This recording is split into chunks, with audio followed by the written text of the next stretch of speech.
বিন্ধ্যাচল অরণ্যে ব্যাস শিরামণির আশ্রম ছিল।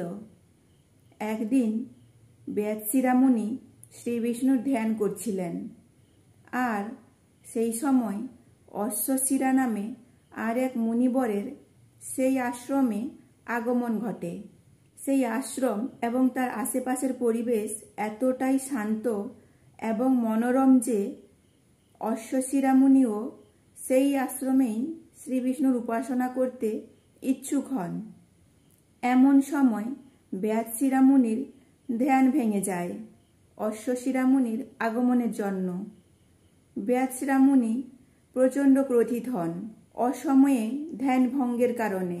ব্যাস শিরামণির ধ্যান ভেঙে যাওয়াতে অশ্বশিরামণি ব্যাস শিরামণিকে জানান তিনিও সেই আশ্রমে শ্রী বিষ্ণুর উপাসনা করতে ইচ্ছুক।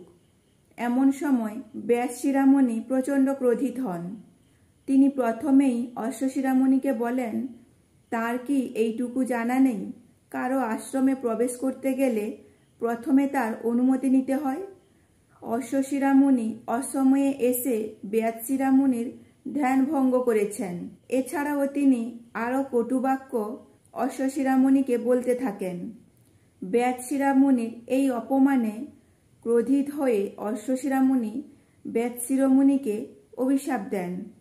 অশ্বশিরামণি ব্যাস শিরামণিকে বলেন, তার মুখের ভাষা যেমন বিষাক্ত, ব্যাস শিরামণি সেই রকম বিষধর সাপে পরিণত হবেন। তার বিষ এতটাই প্রবল হবে যে তিনি যেই স্থানেই নিঃশ্বাস ছাড়বেন সেই স্থানের বাতাসও দূষিত হয়ে যাবে। অশ্বশিরামণির এই অভিশাপ শুনে ব্যাস শিরামণিও অশ্বশিরামণিকে অভিশাপ দেন। অশ্বশিরামণি সেই সময় থেকেই কালো কাকে পরিণত হবেন এবং সারাক্ষণ কা কা করতে থাকবেন। এরপর দুজন দুজনের ভুল বুঝতে পারেন। প্রচণ্ড ক্রোধে তারা কি করে ফেললেন। তবে ততক্ষণে দুজনের অভিশাপ পূর্ণ হয়েছে। ব্যাস শিরামণি বিষধর সাপে পরিণত হয়েছেন, আর অশ্বশিরামণিও কালো কাকে পরিণত হয়েছেন। এরপর দুজনেই শ্রী বিষ্ণুকে ডাকতে থাকেন। যেহেতু উভয়েই শ্রী বিষ্ণুর উপাসক, তাই ভগবান সেখানে প্রকট হন। তিনি ব্যাস শিরামণিকে বলেন, দ্বাপর যুগে শ্রী বিষ্ণু যখন ধরাধামে আসবেন তখন ব্যাস শিরামণি কালিয়া নাগ রূপে শ্রী বিষ্ণুর চরণ মাথায় ধারণ করার সৌভাগ্য অর্জন করবেন।